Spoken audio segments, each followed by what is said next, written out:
नमस्कार दोस्तों, स्वागत है आपका आज के मुख्य समाचारों की वीडियो में। जी हां दोस्तों, यहां पर आपको देखने को मिलेगी सुबह से लेकर शाम तक की सारी बड़ी खबरें मुख्य समाचार ब्रेकिंग न्यूज़ अपडेट के रूप में। तो दोस्तों आपसे रिक्वेस्ट है इस वीडियो को ज़्यादा से ज़्यादा लाइक और शेयर करें। तो दोस्तों जानते हैं आज की पहली बड़ी खबर।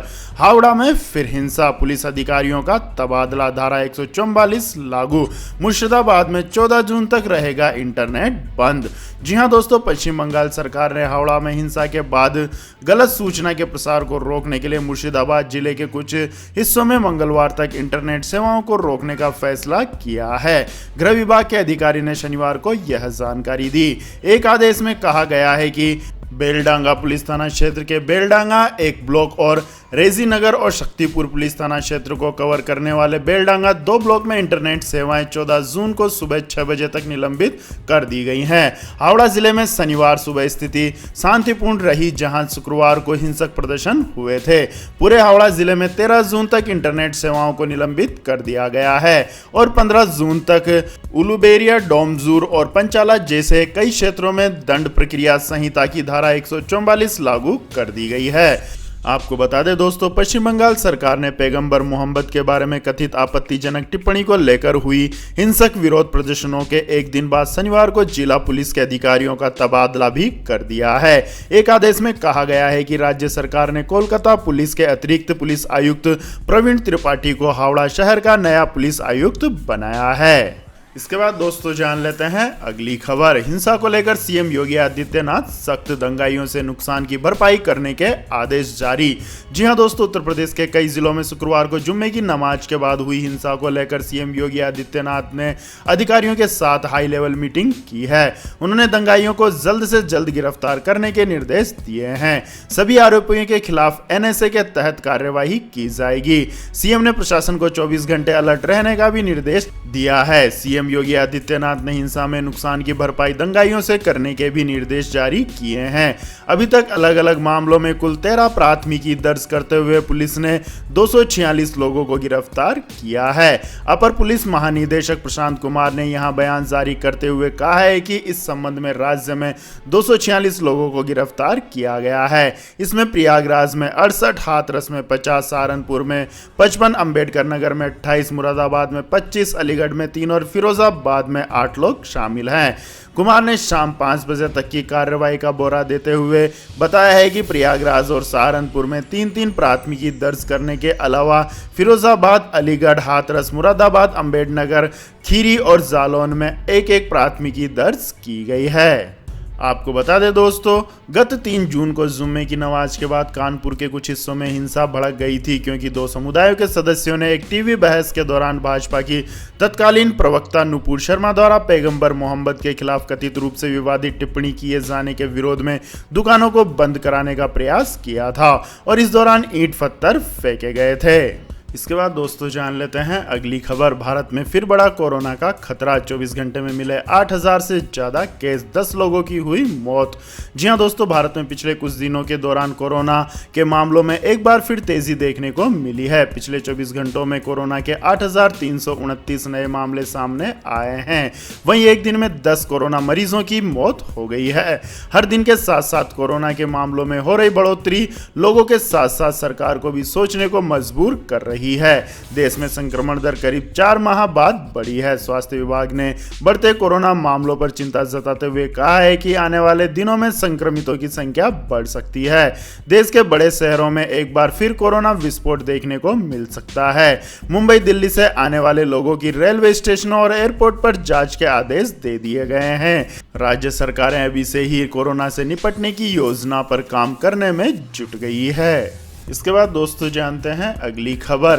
बीजेपी से एक सीट हारने पर झलका संजय राउत का दर्द, कह दी बड़ी बात। जी हां दोस्तों, महाराष्ट्र में राज्यसभा की 6 में से 3 सीटें बीजेपी के जीतने के बाद शिवसेना के टिकट पर जीते सांसद संजय राउत का दर्द झलका है। दरअसल प्रदेश की सत्ता में काबिज होने के साथ 3 पार्टियों के संगठन महाविकास अघाड़ी के समर्थन से शिवसेना को 2 सीटें जीतने का भरोसा था, लेकिन जब मन मुताबिक नतीजे नहीं आए तो उन्होंने सीधे चुनाव आयोग पर निशाना साधते हुए बीजेपी के एक सीट ज्यादा जीतने की वजह बताई।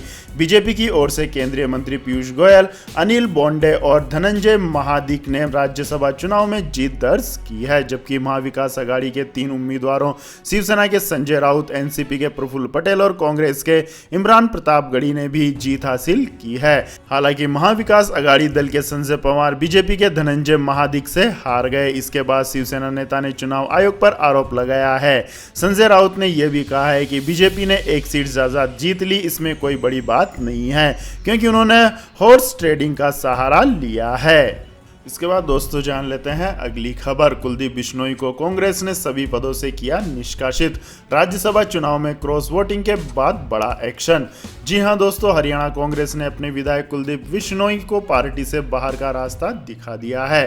पार्टी की तरफ से यह कार्यवाही राज्यसभा चुनाव में क्रॉस वोटिंग को लेकर हुई है। पार्टी ने बिश्नोई को पार्टी के सभी मौजूदा पदों से तत्कालीन प्रभाव से निष्कासित किया है। पार्टी के संगठन महासचिव केसी वेणुगोपाल के अनुसार सोनिया गांधी ने बिश्नोई को कांग्रेस कार्य समिति के विशेष आमंत्रित सदस्य समेत पार्टी की जिम्मेदारियों से तत्कालीन प्रभाव से मुक्त कर दिया है। सूत्रों का कहना है कि कांग्रेस की ओर से हरियाणा विधानसभा अध्यक्ष ने बिश्नोई की सदस्यता खत्म करने की भी सिफारिश की जा सकती है। उधर हरियाणा से राज्यसभा चुनाव में कांग्रेस उम्मीदवार अजय माकन की हार के बाद बिश्नोई ने ट्वीट किया, फन कुचलने का हुनर आता है मुझे, सांप के खौफ से जंगल नहीं छोड़ा करते, शुभ प्रभात। उन्होंने एक ट्विटर यूजर के उस ट्वीट को रीट्वीट किया जिसमें कहा गया है कि सही वक्त पर लिया गया फैसला ही इंसान को औरों से अलग करता है। इसके बाद दोस्तों जान लेते हैं अगली खबर। राष्ट्रपति चुनाव से पहले विपक्ष होगा लामबंद। 15 जून को ममता बनर्जी ने दिल्ली में बुलाई संयुक्त बैठक। जी हां दोस्तों, राष्ट्रपति चुनाव का शंखनाद होने के साथ ही पश्चिम बंगाल की मुख्यमंत्री और तृणमूल कांग्रेस सुप्रीमो ममता बनर्जी ने गैर भाजपा शासित राज्यों के विपक्षी नेताओं और उनके समकक्षों से संपर्क साधा है। समाचार एजेंसी द्वारा साझा किए गए इनपुट के अनुसार टीएमसी ने बताया है कि 15 जून को दिल्ली के कॉन्स्टिट्यूशन क्लब में ममता बनर्जी ने विपक्षी नेताओं की एक संयुक्त बैठक बुलाई है। टीएमसी सुप्रीमो ने कथित तौर पर कांग्रेस अध्यक्ष सोनिया गांधी, दिल्ली के मुख्यमंत्री और आम आदमी पार्टी के संयोजक अरविंद केजरीवाल, केरल के सीएम और वामपंथी नेता पिनराई विजयन, उड़ीसा के सीएम और बीजेडी प्रमुख नवीन पटनायक और महाराष्ट्र के मुख्यमंत्री व शिवसेना प्रमुख उद्धव ठाकरे समेत 22 नेताओं को पत्र लिखा है। कहा जाता है कि ममता बनर्जी ने तेलंगाना में अपने समकक्ष के चंद्रशेखर राव, तमिलनाडु में एमके स्टालिन, झारखंड में हेमंत सोरेन और पंजाब में भगवंत मान से संपर्क किया है। यह माना जा रहा है कि 2021 में संपन्न बंगाल विधानसभा चुनाव में भारी जीत के बाद से एक प्रमुख राष्ट्रीय भूमिका निभाने की मांग कर रही मुख्यमंत्री ममता बनर्जी के दिल्ली दौरे का मकसद यह सुनिश्चित करना है कि भाजपा के उम्मीदवार के खिलाफ एक सर्वसम्मति से विपक्षी उम्मीदवार खड़ा किया जा सके। आपको बता दें दोस्तों, देश के अगले राष्ट्रपति का चुनाव 18 जुलाई को होगा और वोटों की गिनती 21 जुलाई को होगी। चुनाव आयोग ने गुरुवार को राष्ट्रपति चुनाव के लिए कार्यक्रम की घोषणा की है। चुनाव आयोग ने स्पष्ट किया है कि राजनीतिक दल राष्ट्रपति चुनाव में मतदान के मामले में अपने सांसदों और विधायकों को कोई विहिप जारी नहीं कर सकते हैं। चुनाव कार्यक्रम की घोषणा करते हुए मुख्य चुनाव आयुक्त राजीव कुमार ने कहा कि राष्ट्रपति रामनाथ कोविंद का कार्यकाल 24 जुलाई को समाप्त हो रहा है। इसके बाद दोस्तों जान लेते हैं अगली खबर। भारी विरोध प्रदर्शन के एक दिन बाद अहमदाबाद में नुपुर शर्मा के समर्थन में उतरे हजारों लोग। जी हां दोस्तों, निलंबित भाजपा नेता नुपुर शर्मा की पैगंबर मोहम्मद पर विवादास्पद टिप्पणी को लेकर शहर में भारी विरोध प्रदर्शन के एक दिन बाद शनिवार को सरखेज गांधी नगर राजमार्ग पर उनके समर्थन में सैकड़ों लोग जमा हो गए। वे नुपुर शर्मा और हिंदू एकता के समर्थन में एक रैली निकालने के लिए एस्कॉन क्रॉस रोड पर इकट्ठा हुए हैं, लेकिन पुलिस ने उन्हें रोक दिया। प्रदर्शनकारियों ने रैली के लिए सनातन सेवा संस्थान के लेटर पैड पर एक पत्र पेश किया, लेकिन पुलिस ने इनकार कर दिया और उनमें से कुछों को हिरासत में ले लिया गया। पुलिस ने हालांकि उन्हें बाद में छोड़ दिया। इसके बाद भीड़ तीतर बीतर हो गई। आपको बता दें दोस्तों, गुजरात के अहमदाबाद एवं वडोदरा में शुक्रवार को मुसलमानों ने पैगंबर मोहम्मद के बारे में कथित विवादास्पद टिप्पणी के मामले में निलंबित भाजपा प्रवक्ता नुपुर शर्मा की तत्कालीन गिरफ्तारी की मांग को लेकर जुमे की नमाज के बाद प्रदर्शन किया था। यह विरोध स्वरूप मुस्लिम बहुल दरियापुर और कारांज इलाके में दुकानें एवं बाजार बंद रहे। दरियापुर में मुसलमान हाथों में तख्तियां लेकर मुख्य रोड पर जमा हो गए। इन तख्तियों में पैगंबर मोहम्मद के प्रति प्रेम तथा शर्मा की गिरफ्तारी को लेकर नारे लिखे गए थे। इसके बाद दोस्तों जानते हैं अगली खबर। अमेरिका जाने वालों के लिए अच्छी खबर, कोरोना संबंधित नियमों में मिलेगी छूट। जी हां दोस्तों, अमेरिका आने वाले इंटरनेशनल यात्रियों को अपनी उड़ान में सवार होने से ठीक एक दिन के भीतर कोविड-19 टेस्ट की जरूरत नहीं होगी। सरकार इस संबंध में जारी की गई पाबंदियों को अब उठाने जा रही है। कोरोना वायरस के प्रसार को रोकने के लिए अंतिम शेष सरकारी आदेश को लेकर पूरी तैयारी कर ली गई है। वरिष्ठ प्रशासनिक अधिकारियों ने शुक्रवार को कहा कि पूर्व में जारी किए गए नियमों के लिए दी गई समय अवधि रविवार को दोपहर 12:01 तक EDT पर समाप्त हो रही है। इससे पहले औपचारिक घोषणा की जाएगी। अधिकारियों ने कहा है कि रोग नियंत्रण और रोकथाम केंद्र ने निर्धारित किया है कि यह अब आवश्यक नहीं है। एजेंसी हर 90 दिनों में परीक्षण की आवश्यकता का पुनर्मूल्यांकन करेगी और अगर परेशान करने वाला कोई नया संक्रमण सामने आता है तो इसे बहाल किया जा सकता है। इसके बाद दोस्तों जान लेते हैं अगली खबर। अमेरिका ने भी माना इंडियन इकोनॉमी का लोहा, कहा कोविड की 3 लहरों से जूझने के बावजूद की जोरदार वापसी। जी हां दोस्तों, अमेरिका के वित्त मंत्रालय ने शुक्रवार को संसद को सौंपी गई एक रिपोर्ट में कहा कि कोविड-19 की 3 लहरों का सामना करने के बावजूद भारतीय अर्थव्यवस्था ने जोरदार वापसी की है। पीटीआई की खबर के मुताबिक वित्त मंत्रालय ने शुक्रवार को जारी अपनी 6 रिपोर्ट में कहा है कि भारत में महामारी की दूसरी लहर ने 2021 के मध्य तक आर्थिक वृद्धि पर बहुत ज्यादा असर डाला था, जिसकी वजह से अर्थव्यवस्था को पटरी पर लौटने में देरी हुई है। आपको बता दें, भारत के कोविड रोधी वैक्सीनेशन कोशिशों की प्रशंसा करते हुए मंत्रालय ने कहा कि हालांकि वर्ष की दूसरी 6 में आर्थिक गतिविधियों ने जोरदार वापसी की और भारत के टीकाकरण कार्यक्रमों में तेजी आई है। अमेरिकी वित्त मंत्रालय ने कहा कि वर्ष 2021 के आखिर तक भारत की लगभग 44% आबादी का टीकाकरण पूरा हो चुका था। मंत्रालय ने कहा कि 2020 में भारत की विकास दर 7% थी। इसके बाद दोस्तों जान लेते हैं अगली खबर। यूएस समिट में बाइडेन को झेलनी पड़ी तीखी आलोचना, इन छोटे देशों ने कह दी बड़ी बात। जी हां दोस्तों, अमेरिकी राष्ट्रपति जो बाइडेन को गुरुवार को अमेरिका के शिखर सम्मेलन में खुली आलोचना का सामना करना पड़ा। इसके साथ ही उन्हें ब्राजील के दूर दराज नेताओं की शिकायतें भी सुननी पड़ी। उन्होंने प्रवासियों से लेकर जलवायु परिवर्तन तक के मुद्दों पर प्रगति की मांग की है।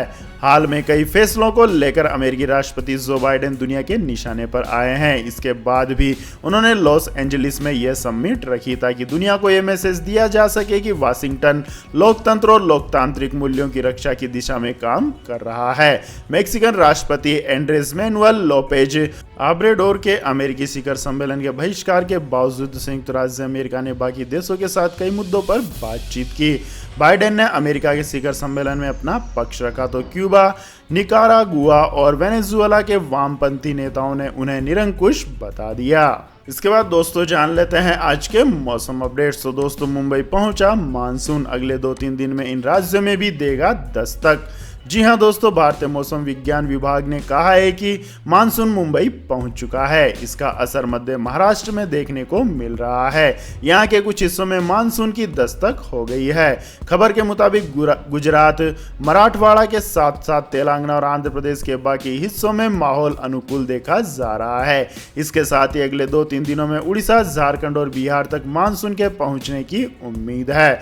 आपको बता दें दोस्तों, दक्षिणी पश्चिमी मानसून 11 जून 2022 को मध्य अरब सागर के बाकी हिस्सों, कोंकण के ज्यादातर हिस्सों, मध्य महाराष्ट्र के कुछ हिस्सों, कर्नाटक के और हिस्सों में आगे बढ़ गया है। इसके अलावा मौसम विभाग का कहना है कि उत्तर अरब सागर के कुछ हिस्सों, कोंकण के शेष हिस्सों, गुजरात राज्य के कुछ हिस्सों, मध्य महाराष्ट्र के अधिकांश हिस्सों, पूरे कर्नाटक और तमिलनाडु, तेलंगाना के कुछ हिस्सों, आंध्र प्रदेश, पश्चिम, मध्य और उत्तर पश्चिम में मानसून के आगे बढ़ने के लिए परिस्थितियां अनुकूल है। अगले 48 घंटों के दौरान बंगाल की खाड़ी में इसके पहुंचने की संभावना जताई गई है। इसके बाद दोस्तों जान लेते हैं आज के पेट्रोल और डीजल के दाम। तो दोस्तों, देश की प्रमुख तेल कंपनियों ने पेट्रोल डीजल की नई रेट जारी कर दी है। पेट्रोल डीजल के भाव में कोई बदलाव नहीं किया गया है। क्रूड ऑयल करीब 3 महीने की ऊंचाई पर है, साथ ही इसका भाव लगातार $122 प्रति बैरल के आसपास बना हुआ है। ब्रोकरेज फर्म ने अनुमान जताया कि क्रूड एक बार फिर रिकॉर्ड हाई की तरफ बढ़ सकता है। वैश्विक परिस्थितियों में सुधार नहीं होने पर क्रूड का भाव $150 प्रति बैरल तक पहुंच सकता है। ऐसे में पेट्रोल डीजल की कीमतों में भी उछाल देखने को मिल सकता है। इसके बाद दोस्तों जानते हैं अगली खबर। समंदर में मिला 340 साल पुराना वारशिप, जिससे हुआ 17वीं सदी के कई बड़े खुलासे। जी हां दोस्तों, एक शाही वारशिप समुद्र की गहराइयों में मिला है। यह 300 साल से भी पहले ब्रिटेन के पूर्वी तट पर डूब गया था। यह जहाज देश के एक होने वाले राजा को ले जाने के दौरान डूबा था। इस शिप को लेकर शुक्रवार को शोधकर्ताओं ने बड़ा खुलासा किया है। दरअसल इन शोधकर्ताओं ने मलबे को नुकसान से बचाने के लिए खोज को 15 साल तक छिपाए रखा। 1682 में तत्कालिक यॉर्क ड्यूक इंग्लैंड के राजा जेम्स द्वितीय द ग्लोसेंडर नामक डूबते जहाज से बाल बाल बचे थे। यह जहाज एक रेत के किनारे से टकराने के बाद पूर्वी इंग्लैंड के तट से नीचे चला गया था। यहीं जेम्स 3 साल बाद इंग्लैंड के राजा और स्कॉटलैंड के राजा जेम्स 7 बने थे। रिसर्चर्स ने दावा किया है कि यह जहाज डूबते समय काफी तेजी से पानी में समा गया होगा। उन्होंने कहा क्योंकि जहाज इतनी जल्दी डूब गया, किसी ने भी अपने पास कुछ भी सामान नहीं बचाया।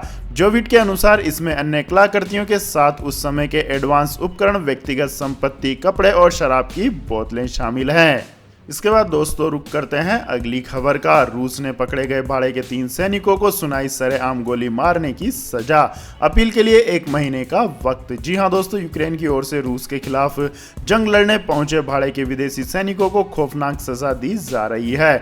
युद्ध के मैदान में पकड़े गए ब्रिटेन और मोरक्को के 3 सैनिकों को रूस समर्थित विद्रोहियों ने मौत की सजा सुनाई है। तीनों को अपील करने के लिए 1 महीने का वक्त दिया गया है। उनके बाद तीनों को गोली मारकर मौत की नींद सुला दिया जाएगा। रूस के कब्जे वाले स्वघोषित दोनेत्स्क पीपुल्स रिपब्लिक की अदालत ने तीनों आरोपियों को सरकार को पद से हटाने के लिए हिंसक कार्यवाही करने के आरोप में मौत की सजा सुनाई है। कोर्ट ने तीनों को सैन्य गतिविधियों और आतंकवाद फैलाने का भी दोषी ठहराया है। रूस की सरकारी समाचार एजेंसी RIA नोवोत्सी ने बताया कि मौत की सजा पाने वाले तीनों आरोपियों के नाम ब्रिटेन निवासी एडेन असलिन व शान पिनर और मोरक्को निवासी सोदून ब्राहिम है। इसके बाद दोस्तों जान लेते हैं अगली खबर। केकड़ा उगलेगा मूसेवाला की हत्या का राज, पंजाब पुलिस को एक बार फिर मिली 4 दिन की रिमांड। जी हां दोस्तों, पंजाब पुलिस ने एक बार फिर संदीप उर्फ केकड़ा को 4 दिन की रिमांड पर लिया है। माना जा रहा है कि जल्दी वह पंजाबी सिंगर और कांग्रेस नेता सिद्धू मूसेवाला की हत्या का राज उगल सकता है। दरअसल केकड़ा की पुलिस रिमांड शनिवार को खत्म हो गई थी। पुलिस ने उसे मानसा कोर्ट में पेश किया, जहां पुलिस ने उसकी रिमांड 4 दिन और बढ़ाने की मांग की है। पुलिस का कहना था कि केकड़ा इस हत्या का मुख्य किरदार है। उसी ने मूसेवाला की रेकी की और विदेश में बैठे गोल्डी बरार को इसकी जानकारी दी थी। पुलिस ने अदालत को यह भी बताया कि वो जांच में ठीक से सहयोग नहीं कर रहा है और लगातार जांच को भटकाने की कोशिश कर रहा है, लिहाजा उसकी रिमांड दी जाए। इसके बाद अदालत ने पुलिस को केकड़ा की 4 दिन की रिमांड दे दी है। इसके बाद दोस्तों जान लेते हैं अगली खबर। चीन ने पूर्वी लद्दाख के पास एयरफील्ड में रखे हैं 25 लड़ाकू विमान, LAC के करीब बना रहा हवाई क्षेत्र। जी हां दोस्तों, हाल ही में अमेरिका के एक शीर्ष जनरल ने लद्दाख में भारत से लगती सीमा के निकट चीन द्वारा कुछ रक्षा बुनियादी ढांचे स्थापित किए जाने को चिंताजनक बताया था। उन्होंने कहा था कि इस क्षेत्र में चीनी गतिविधियां आंख खोलने वाली हैं। अब खबर है कि चीनी वायुसेना ने पूर्वी लद्दाख सेक्टर के पास अपने होतान हवाई अड्डे पर 2 दर्जन से अधिक फ्रंटलाइन विमान तैनात किए हुए हैं। सरकारी सूत्रों के अनुसार चीनी वायुसेना ने 25 अग्रिम पंक्ति के लड़ाकू विमानों को होतान हवाई अड्डे पर रखा है, जिसमें उनके J-11 और J-20 लड़ाकू विमान शामिल है। एक सूत्र ने कहा कि चीनी पहले वहां MiG-21 श्रेणी के लड़ाकू विमानों की टुकड़ी रखता था, लेकिन अब उन्हें अधिक क्षमता और परिष्कृत विमानों और बड़ी संख्या में बदल दिया गया है। आपको बता दें दोस्तों, चीनी वायुसेना भारतीय क्षेत्र के करीब नए हवाई क्षेत्र बना रही है जो उन्हें कम ऊंचाई से मिशन को अंजाम देने की अनुमति दे सकता है। अमेरिकी जर्नल चार्ल्स एफ फ्लिन ने हाल ही में कहा था कि चीनी गतिविधियों का स्तर आंखें खोलने वाला है। उन्होंने कहा था कि मुझे लगता है कि पश्चिमी थिएटर कमांड में बनाए जा रहे कुछ बुनियादी ढांचे खतरनाक हो सकते हैं। इसके बाद दोस्तों जान लेते हैं अगली खबर। अफ्रीकी देश में महंगाई से हाहाकार, केस के लिए उंगलियां बेच रहे हैं लोग। जी हां दोस्तों, भारत समेत दुनिया भर में महंगाई की वजह से हालात बिगड़ते दिख रहे हैं। अफ्रीकी देश जिम्बाब्वे के हालात ये हैं कि यहां लोगों को अपने परिवारों के लिए खाने का इंतजाम करने में भी संघर्ष का सामना करना पड़ रहा है। आधिकारिक आंकड़ों के अनुसार यूक्रेन रूस युद्ध की शुरुआत के बाद से जिम्बाब्वे की मुद्रास्फीति बढ़कर 130% से अधिक हो गई है। देश में महंगाई का यह ऐतिहासिक स्तर है। इस बीच देश में इंटरनेट पर यह अफवाह फैल गई है कि जिम्बाब्वे में कैश के लिए लोग अपने पैर की उंगलियों को बेच रहे हैं। ये झूठी रिपोर्ट इतनी फैल गई है कि देश के सूचना मंत्रालय के मंत्री काइंडनेस पारादजा ने जांच के आदेश दिए। जांच के बाद इस अफवाह को खारिज कर दिया गया है। जिम्बाब्वे की सरकारी मीडिया के मुताबिक स्थानीय पुलिस ने यह अफवाह फैलाने के आरोप में एक रेहड़ी पटरी वाले को गिरफ्तार किया है। तो यह थी दोस्तों आज की सभी महत्वपूर्ण बड़ी खबरें। और दोस्तों बारी आती है आज के माइंड किच क्वेश्चन की, जिसका जवाब देकर आप बन सकते हैं एक शानदार उपहार के विजेता। तो दोस्तों आज का सवाल है, हाल ही में खत्म हुए आईपीएल में फाइनल किस टीम ने जीता है? जी हां दोस्तों, अगर आपको इस सवाल का जवाब आता है तो तुरंत कमेंट सेक्शन में लिख दीजिए। इस वीडियो को लाइक कीजिए, शेयर कीजिए और हमारे चैनल को सब्सक्राइब करके बेल आइकन का बटन भी दबा लें। धन्यवाद। जय हिंद, जय भारत, वंदे मातरम।